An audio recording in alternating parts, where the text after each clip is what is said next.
Bienvenue dans le podcast Community pour celles et ceux qui entreprennent. Aujourd'hui, nous parlons de business en Wallonie. Que dit la boussole économique avec deux invités, deux hommes de l'ombre qui justement ont un regard sur l'activité en Wallonie, sur les filières, sur les opportunités. Je suis particulièrement heureux non seulement de vous retrouver, mais également d'accueillir nos deux invités qui sont Vincent Thirion. Bonjour Vincent. Bonjour Gianni. Tu es associé chez RSM Belgium. RSM est un cabinet de conseil, d'audit et d'expertise comptable qui accompagne les entreprises dans leurs projets de croissance, de transformation et de gouvernance. Tu es présent avec RSM dans plus de 120 pays. RSM conjugue expertise locale et ouverture internationale. Et en tant qu'associé de RSM, ton rôle, Vincent, c'est d'accompagner les dirigeants à transformer leurs projets en levier de création de valeur durable. Et puis bonjour Franck Toussa. Bonjour Franck. Bonjour. Tu es consultant en management et stratégie. On parle du développement international, on parlera de renforcement des chaînes de valeur également pour la Wallonie. Tu es cofondateur de BSMA Bio Supply Management Alliance. On va en parler dans un instant. C'est une organisation mondiale qui est active dans le renforcement des enjeux des chaînes d'approvisionnement du secteur biopharmaceutique. On parle du biopharma. BSMA, il faut savoir que c'est une collectivité, une action qui est véritablement présente aux États-Unis, en Europe, en Asie, en Afrique et qui vise à renforcer les bonnes pratiques, la collaboration et l'innovation pour permettre de sauver davantage de vies. Et BSMA participe aux enjeux globaux dans le domaine de la biologistique. Deux hommes de l'ombre qui ont un regard avisé sur l'activité économique parfois mondiale, européenne, et puis peut-être probablement, très probablement en Wallonie aussi. Et je l'ai dit, je suis vraiment très heureux de vous accueillir aujourd'hui. Alors, on commence avec la toute première question. Ça va, vous êtes prêts? On est prêt. On est prêt. Peut-être une première question à toi, Franck. Quand on parle au regard, quand on regarde l'Europe au niveau européen, est-ce qu'il y a des secteurs dans lesquels la Wallonie est en train d'émerger, a émergé ou va probablement encore émerger demain? Des secteurs dans lesquels on se dit, tiens, il se passe quelque chose en termes de chaîne de valeur. Oui, effectivement, il y a toute une série de secteurs de demain, secteurs d'actualité qui se développent. Parce qu'on regarde par filière, que ce soit dans le secteur life science, on va retrouver des filières comme le radiopharma ou des thérapies innovantes qui continuent à se développer avec des success stories, parfois quelques échecs, mais qui sont liés à l'innovation, mais aussi des belles success stories comme Mesobiotech avec AstraZeneca cette année, mais aussi dans le secteur de l'observation de la Terre, du spatial, dans le secteur de l'alimentaire aussi, reverse métallurgie, donc toute une série de secteurs d'innovation sur lesquels la Wallonie se positionne aussi dans des chaînes de valeur européennes qui poussent elles-mêmes à plus de résilience. Donc pas mal d'opportunités aussi quand on regarde filière par filière ce qui peut nous attendre demain. Ce sont des filières où systématiquement il y a de l'intelligence en fait. On doit prouver qu'on a une intelligence, c'est un peu ça. Plutôt qu'intelligent, je parlerais d'innovation. Donc Mhm. l'Europe a une base innovante énorme, la Belgique également. Donc quelque part, l'innovation vient aussi souvent de chez nous, est à la base d'une filière qu'on va peut-être déployer jusque de la production, jusque de la distribution. Mais au départ, effectivement, c'est l'innovation qui est clé, qui continue à se passer chez nous, avec parfois des enjeux aussi en termes de financement de cette innovation qui se passe au niveau régional, national, européen et même mondial, et qui peuvent parfois influer de où se passe l'innovation. Mais c'est clair que derrière ça, il y a effectivement de l'intelligence et il y a le départ, le point de départ des chaînes de valeur, bien souvent.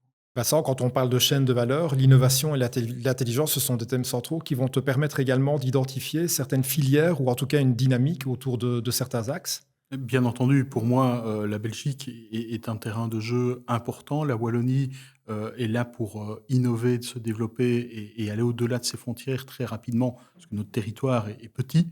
Et par conséquent, pour pouvoir créer une entreprise d'une certaine taille et d'une taille certaine, il faut directement pousser les portes des frontières et aller voir ce que nos voisins font, essayer de convaincre sur leur marché pour pouvoir arriver à avoir une base clientèle solide et forte. Mais l'innovation, c'est la clé. Sans innovation, on n'a pas de valeur ajoutée dans le marché et sans valeur ajoutée, on ne vend plus nos technologies ou on ne vend plus nos produits. Ça, c'est à souligner et l'entrepreneur wallon l'a bien compris. Il va directement en dehors des frontières après avoir testé sur leur marché local. On va en France, en Allemagne pour commencer, aux Pays-Bas pour on va dire, un peu plus le nord du pays où les entrepreneurs wallons situés près de ces frontières. Et on arrive vite à convaincre sur ces marchés-là. Donc ça veut dire que la Wallonie a des ressources. Les ressources, elles proviennent des universités, c'est eux qui forment nos cerveaux, et on a les moyens de les faire grandir au travers de toutes les initiatives qui sont prises par les instances régionales en termes de support aux activités. Ce que tu viens de dire est super intéressant. Tu es en train de dire qu'en fait, on a les moyens de convaincre. Ça signifie, alors que parfois on a tendance à dire que le Wallon a un peu peur, l'entrepreneur Wallon a un peu peur de s'exporter, d'aller présenter sa valeur ajoutée. Et en fait, non, c'est pas ce qui se passe dès qu'il arrive sur le marché à l'international, évidemment avec bon produit, bonne solution, l'innovation, ça signifie qu'il a véritablement, il a les ressources, on peut le dire ainsi, il a les ressources pour convaincre. Il a les ressources pour convaincre, il a les capacités, il a l'envie et surtout il a l'obligation. Parce qu'on ne sait pas vivre Oui. sur le marché national belge seulement. Et avec ces composantes, quand on arrive à les combiner dans le bon ordre, c'est une success story. En Belgique, nous en avons plusieurs de success stories. Nous avons commencé il y a quelques années par le train. C'est nous qui avons fait la première ligne ferroviaire. Et maintenant, on exporte notre savoir-faire au niveau de la technologie, au niveau de la logistique. On est au carrefour de l'Europe. On est au milieu de... Au niveau du pharma, au niveau de la logistique, au niveau du digital, même sur le plan industriel, sur le plan de la défense, sur le plan de l'aéronautique aussi, que la Wallonie véritablement est en train de marquer les choses. Oui et oui.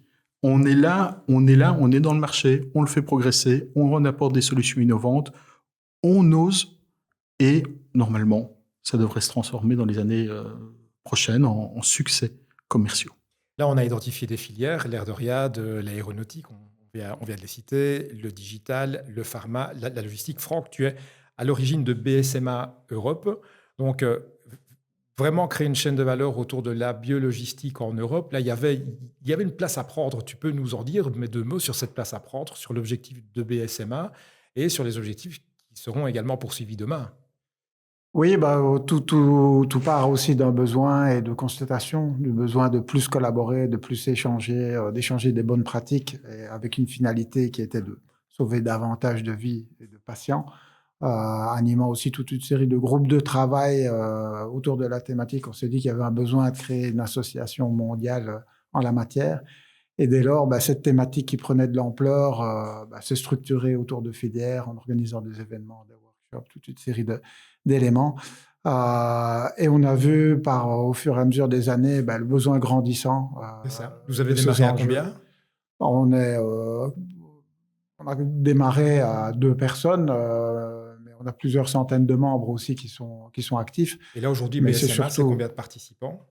c'est plusieurs milliers de participants dans les différentes conférences réunies, mais c'est surtout quelques centaines de membres très importants Et actifs. et des acteurs tout au long de la chaîne de valeur et qui montrent aussi que finalement, via la collaboration, on peut permettre aussi bah, de créer de la valeur, pas uniquement financière, mais aussi en termes de bonne collaboration, d'échange, d'économie, de livraison de patients, de médicaments aux bons patients et autres aspects. Mais ça montrait aussi que finalement l'économie collaborative a du sens et que on ne doit pas tous être concurrents, mais qu'on peut mettre finalement des forces en commun pour trouver des solutions. Ça a été ressorti encore plus pendant la période Covid où finalement de nouveaux challenges se mettaient en place, de nouveaux moyens de production, de nouveaux enjeux de sourcing. Et donc on continue à aller dans ce sens aujourd'hui pour malgré les enjeux qu'on peut constater au niveau géopolitique, au niveau divers, bah, quand même trouver des solutions pour demain être efficace dans ce secteur.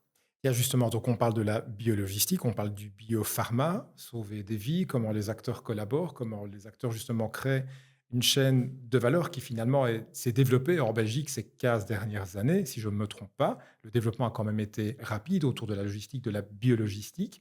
Euh, Vincent, est-ce qu'il y a d'autres chaînes de valeur qui sont en train d'émerger en Belgique que toi, de ton côté, tu identifies?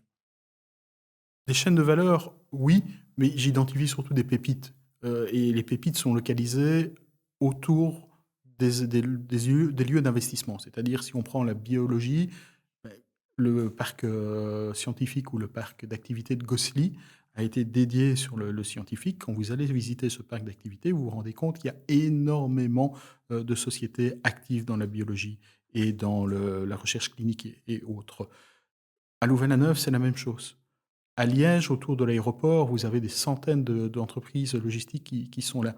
Ça, c'est le fait de la dynamisation du territoire local par les acteurs politiques qui portent leurs fruits. C'est quelque chose qui a été commencé il y a 15 ans, on y arrive maintenant et on voit les fruits qui arrivent.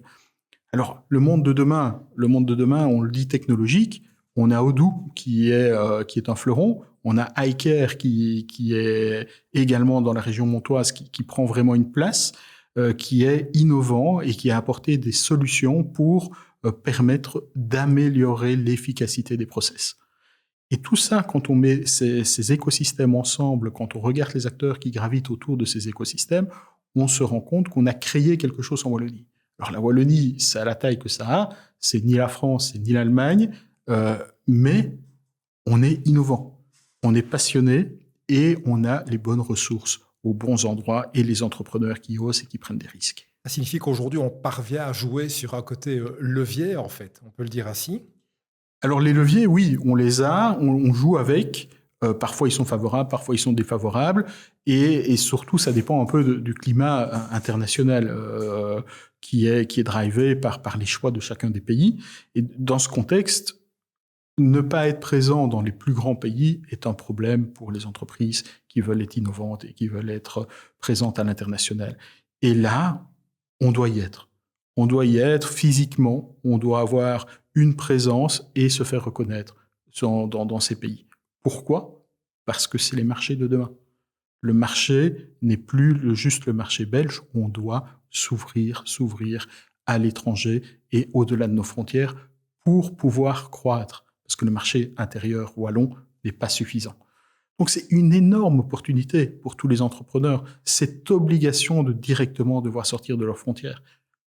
Parce que ce qu'on rencontre dans les grands pays, c'est que les entrepreneurs se concentrent sur leurs marchés nationaux, essayent d'être le leader national et puis se préoccupent de devenir le leader européen puis mondial.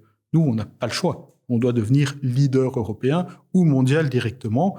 Quand on a une très grande ambition comme iCare ou comme Odoo, on ne peut pas faire du belge. Super intéressant ce que tu dis et c'est un message fort que tu fais passer aujourd'hui. On l'entend bien, c'est l'internationalisation, c'est l'ouverture dès le départ. C'est ne pas se replier, ne pas replier son activité sur un marché qui est, si je peux reprendre une de tes expressions, qui est petit comme un confetti. Mais c'est directement aller vers l'autre et ne pas attendre de tester peut-être son business sur un marché domestique. C'est peut-être le tester avec d'autres clients à l'international. Avec un autre aspect, c'est la présence à l'international, c'est ça? La présence à l'international et surtout la compréhension des leviers des autres pays. Parce qu'on ne fait pas du business en Europe comme on le fait aux États-Unis, on ne fait pas du business aux États-Unis comme on le fait en Asie. Chaque marché a sa propre dynamique et ses propres leviers où ça doit être compris, maîtrisé et on doit jouer avec ces leviers pour pouvoir aller de l'avant. Si on n'est pas présent localement, c'est compliqué de comprendre les leviers. C'est pas en restant à Liège, à Namur ou à Charleroi qu'on peut comprendre la dynamique d'un marché américain, par exemple. Franck, j'imagine que tu partages l'opinion, toi qui es à la base de BSM Europe, mais qui a une expertise également au niveau international par rapport à l'exportation. Dans d'autres secteurs, j'imagine que ce regard international, tu l'as également, c'est un conseil que tu donnerais? Oui, tout à fait. Effectivement, on constate, je vois souvent des success stories wallonnes qui, finalement, parce que le marché wallon se limitait, se sont ouverts à l'international et ont commencé à grandir. Et maintenant, parfois, poussent les murs pour rajouter des lignes de production. Donc, c'est vraiment un levier de croissance. Un des éléments que j'ai appris, notamment dans beaucoup aux États-Unis, c'était structurer pour déployer.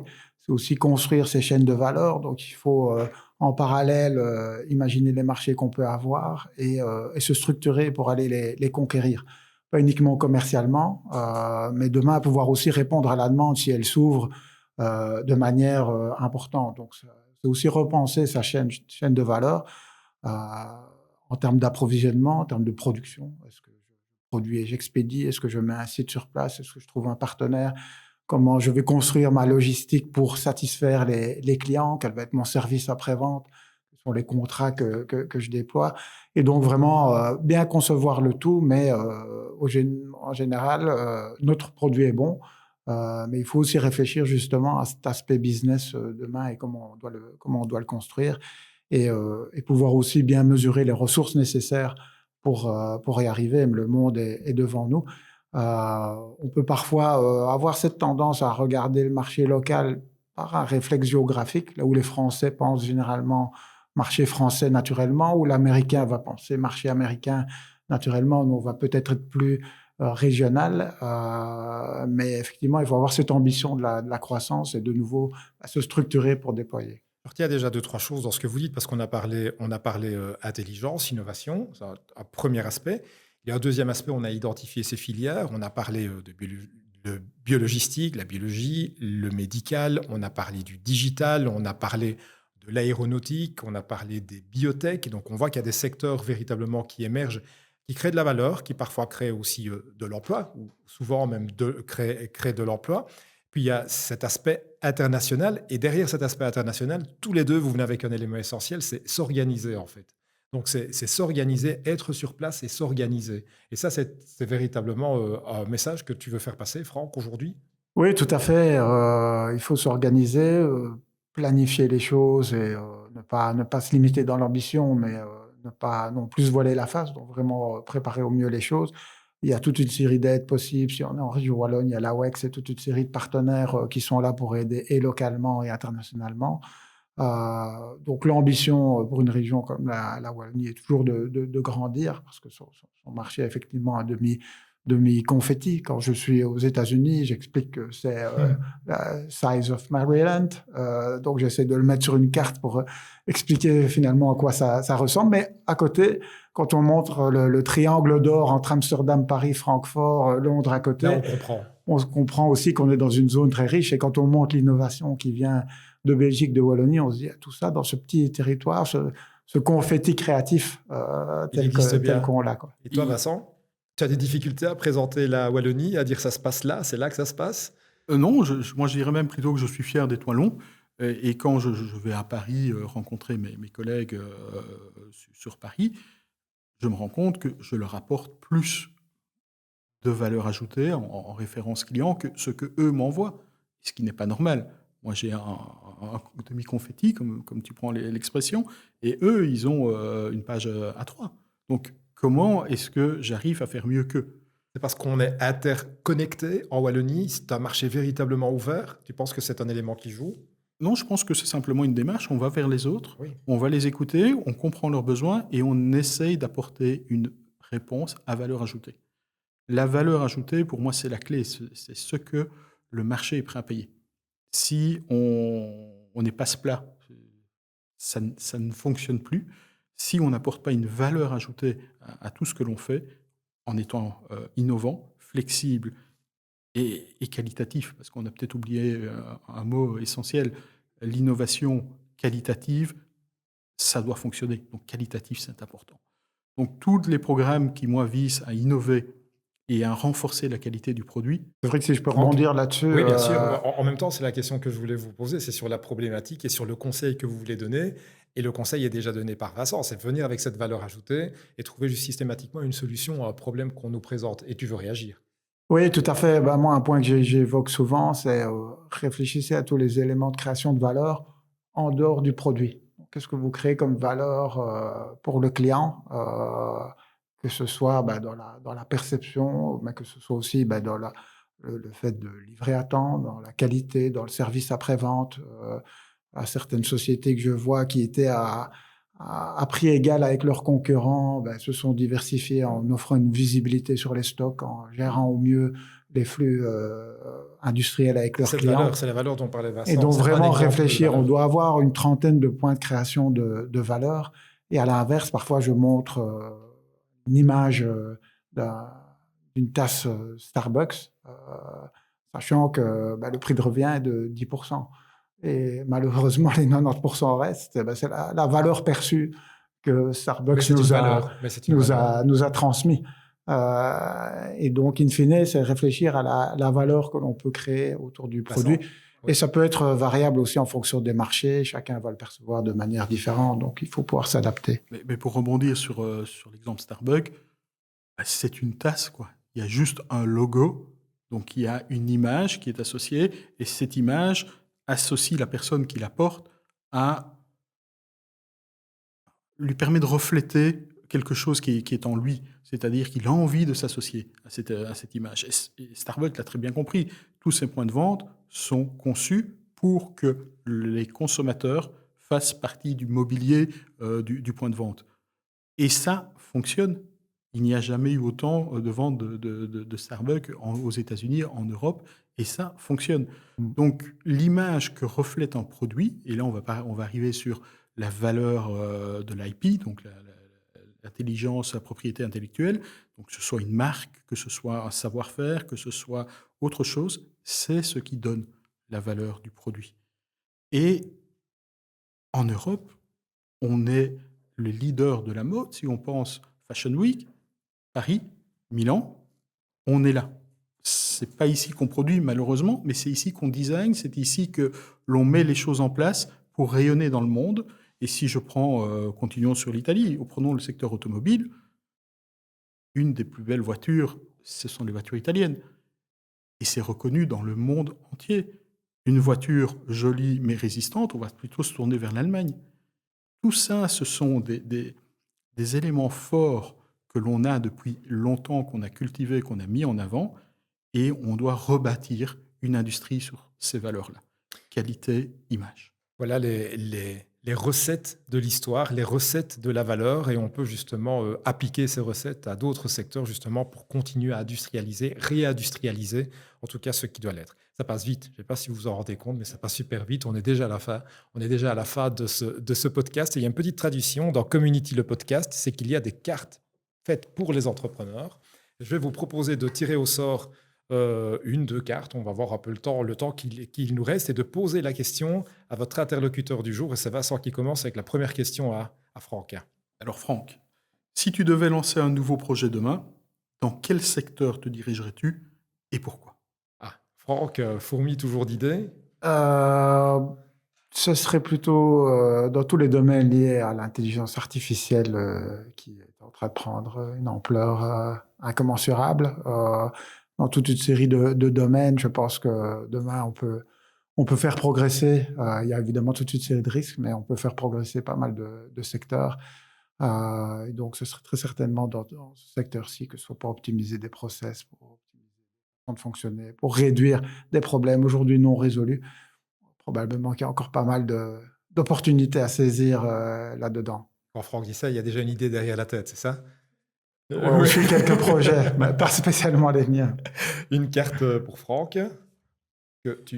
Question que tu poses à Vincent. Voilà. Donc Vincent, si tu pouvais envoyer un message anonyme à un concurrent, que lui diriez-vous? Bonne chance. Non, parce que le marché est ouvert, tout le monde se bat avec ses armes, tout le monde a envie de croître. La croissance, c'est jamais qu'un gâteau qui se répartit autrement, hein. Quand le marché est mature, aller chercher de la croissance, c'est juste gagner des parts de marché d'un concurrent. Donc bonne chance, parce que j'ai l'intention de me battre et j'ai l'intention d'être là.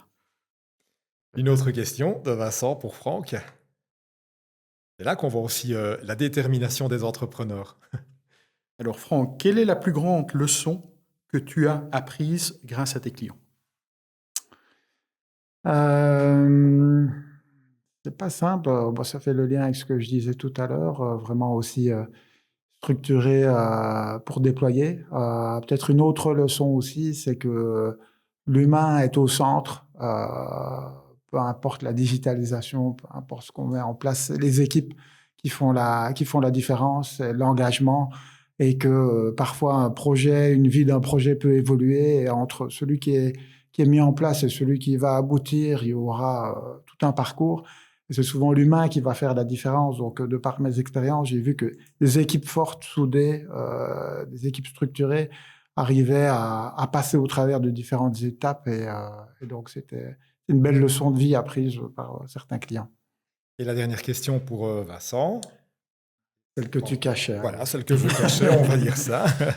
Voilà. Quelle est la plus grande idée que tu as eue, mais que tu n'as jamais mise en œuvre? Question intéressante. Si tu veux, je peux commencer par les conclusions de l'émission. Le temps de te donner la possibilité de... Je vais y réfléchir. S'il te plaît, prends la main. Tu veux que je fasse ça? On a parlé. Et on tease là. On tease la réponse de Vincent. Parce que c'est vrai que c'est une question qui est vraiment difficile. À l'occasion de ce podcast, on vous posait une question. Quelle est la boussole économique de la Wallonie? On a parlé filière, on a parlé innovation et intelligence. On a un peu identifié les différentes recettes. Donc la filière, identifier les filières, l'innovation, l'intelligence. On a parlé d'internationalisation, on a parlé de l'humain et on a parlé de valeur ajoutée, quelle valeur on peut apporter, la boussole économique, voilà en gros quels sont les différents ingrédients à réunir pour faire en sorte de diriger la boussole dans la bonne direction et de trouver la bonne direction. C'est ce qu'on a voulu vous dire aujourd'hui à travers le podcast de Community grâce à Vincent et grâce à Franck. Alors Vincent, il y a cette question, tu veux la reposer peut-être la question? Franck? Oui, donc quelle est la plus grande idée que vous ayez eue, mais que vous n'avez jamais mise en œuvre? Alors, le problème, c'est que des idées, j'en ai 10 à la minute. Alors, la plus grande, certainement autour de l'immobilier. Et pourquoi est-ce que je ne l'ai jamais mise en œuvre? Parce que je suis convaincu d'une seule chose, c'est que l'immobilier répond à une seule règle, la règle de la localisation. Donc, il faut d'abord trouver le bon endroit, ou du moins convaincre la personne qui détient le bon endroit de vous le vendre ou de vous le céder, et aligner les intérêts de chacun. Donc aligner l'intérêt du vendeur, aligner l'intérêt du promoteur, aligner l'intérêt de la personne qui va financer pour faire aboutir un projet. Et pourquoi je ne l'ai jamais fait? C'est une question de manque de temps, mais le temps, ça se trouve, et normalement, si l'envie est là, j'aurais dû trouver le temps. Et je suis témoin, Vincent est effectivement appelé à beaucoup d'endroits au même titre que Franck. Et en tout cas, c'est un plaisir de pouvoir vous accueillir tous les deux et merci d'avoir libéré un peu de votre temps pour justement venir nous éclairer sur ces ingrédients, les ingrédients qui nous permettent d'avoir une recette sur la valeur ajoutée de la Wallonie. Sachez que vous pouvez suivre aux médias sur les réseaux sociaux pour rester au courant des actualités. Abonnez-vous au podcast Community pour ne rien manquer des prochains épisodes. Et si vous êtes entrepreneur, entrepreneuse, si vous souhaitez partager votre expérience, n'hésitez pas à nous contacter. Un mot de la fin, le BSMA Europe, c'est quand? Quelle date, Franck? 16-17 octobre 2025.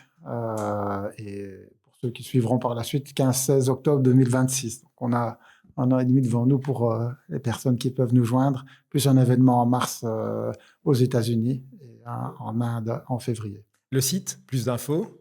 bsmaeurope.com. bsmaeurope.com. Vincent, RSM, le site également.